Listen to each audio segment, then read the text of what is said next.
Hi hello friends, welcome back to my channel SVP kitchen. ఈరోజు మన కిచెన్లో ఒక హెల్దీ అండ్ ఇన్స్టెంట్ బ్రేక్ఫాస్ట్ రెసిపీగా బొరుగుల ఉప్మాని మేము ఇంట్లో రెగ్యులర్గా ఎలా చేసుకుంటామో వీడియోలో క్లియర్గా చూపించాను. వీడియో ఎక్కడ స్కిప్ చేయకుండా ఎండ్ వరకు చూడండి. ఈ బొరుగుల ఉప్మాని మరమరాలు ఉప్మా, ఉగ్గాని అని రకరకాల పేర్లతో పిలుస్తుంటారు. కొంతమంది ఈ బొరుగుల ఉప్మాని బజ్జీలోకి స్టఫింగ్ లా పెట్టుకొని ఉగ్గాని బజ్జీ అని మార్నింగ్ బ్రేక్ఫాస్ట్ లోకైనా ఈవినింగ్ స్నాక్ గా అయినా తింటుంటారు. నేను ఇప్పుడు మీకు బొరుగుల ఉప్మా చూపిస్తున్నాను కదా, సేమ్ ప్రాసెస్ లో మీరు అటుకుల ఉప్మా కూడా చేసుకోవచ్చు. అటుకుల ఉప్మాకి కొంచెం మందంగా ఉండే అటుకులు తీసుకోండి, టేస్ట్ బాగుంటుంది. బొరుగుల ఉప్మాని సింపుల్ గా ఎలా చేశానో చూపించేస్తాను రండి.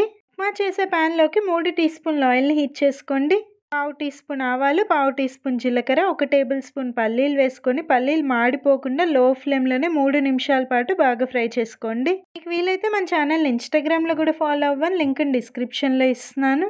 పల్లీలు బాగా ఫ్రై అయ్యాక ఒక మీడియం సైజ్ ఉల్లిపాయని ఇలా సన్నగా చాప్ చేసి వేసుకోండి. 1 పచ్చిమిర్చి, 1 రెమ్మ కరివేపాకు వేసుకొని ఆనియన్స్ త్వరగా ఫ్రై అవడం కోసం 1/2 టీ స్పూన్ సాల్ట్ వేసుకొని ఒక 5 మినిట్స్ లో ఫ్లేమ్ లో ఫ్రై చేసుకోండి. ఆనియన్స్ మరీ గోల్డెన్ బ్రౌన్ కలర్ వచ్చే వరకు ఫ్రై అవ్వాల్సిన అవసరం లేదు, లైట్ గా ఫ్రై అయితే సరిపోతుంది. ఈ లోపల ఒక గిన్నెలో వాటర్ ని తీసుకొని మీకు ఉప్మాకు కావాల్సినన్ని మరమరాలు తీసుకొని ఈ మరమరాలని వాటర్ లో వేసుకోండి. ఒకసారి బాగా కలిపేసుకొని ఒక 3 నిమిషాలు మరమరాలని వాటర్ లో నానబెట్టుకోండి. బొరుగులు క్రిస్పీగా ఉంటాయి కదా, ఈ మరమరాలు ఉప్మాకి మరమరాలు సాఫ్ట్ గా ఉండడం కోసమే ఇలా వాటర్ లో వేసి 3 మినిట్స్ తర్వాత ఇలా ఎక్స్ట్రా వాటర్ అంతా పిండేసి ఒక ప్లేట్ లోకి తీసి రెడీగా పక్కన పెట్టుకోండి. మీకు ఇంకా ఏం రెసిపీస్ కావాలో కమెంట్స్ లో అడగండి, మీరు అడిగిన రెసిపీస్ ని తప్పకుండా పోస్ట్ చేస్తాను. ఆల్రెడీ మన ఛానల్లో అటుకుల ఉప్మా ఎలా చేయాలో వీడియో క్లియర్ గా అప్లోడ్ చేస్తున్నాను, ఎవరికైనా ఇంట్రెస్ట్ ఉంటే చూడండి. ఇదే వీడియో ఎండ్ స్క్రీన్ లో లింక్ ఇస్తాను. మరమరాలు చూసారా ఎంత సాఫ్ట్ గా నానిపోయాయో. మేము ఈ ప్రాసెస్ చేసే లోపల ఆనియన్స్ కూడా బాగా ఫ్రై అయిపోయి ఉంటాయి. ఉప్మా కలర్ఫుల్ గా రావడం కోసం 1/2 టీ స్పూన్ పసుపు వేసుకొని పసుపుని లో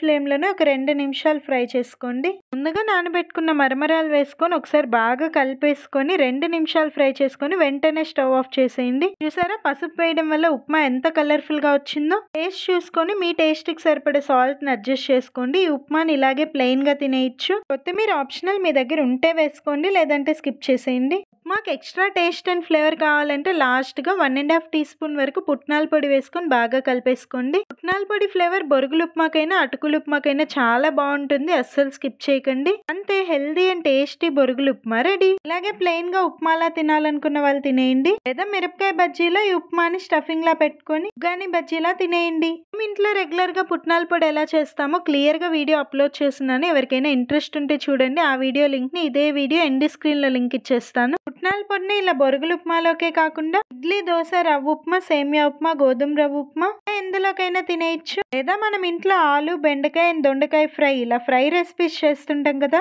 ఇలా తాలింపుల్లో కారం వేసాక కొంచెం పుట్నాల పొడి వేసి బాగా కలిపేశారంటే తాలింపు టేస్ట్ చాలా బాగుంటుంది. రెసిపీ నచ్చిందా? నచ్చితే వీడియో ప్లీజ్ ఒక లైక్ చేయండి. ఎన్నో ఇలాంటి ఇంట్రెస్టింగ్ రెసిపీస్ మీరు పర్ఫెక్ట్ గా నేర్చుకోవాలంటే మన ఛానల్ తప్పకుండా సబ్స్క్రైబ్ చేసి పక్కనే ఉన్న బెల్ ఐకాన్ ని యాక్టివేట్ చేసి అలానే ఆప్షన్ ని క్లిక్ చేశారంటే నేను రెసిపీ అప్లోడ్ చేసిన వెంటనే మీకు నోటిఫికేషన్ వచ్చేస్తుంది.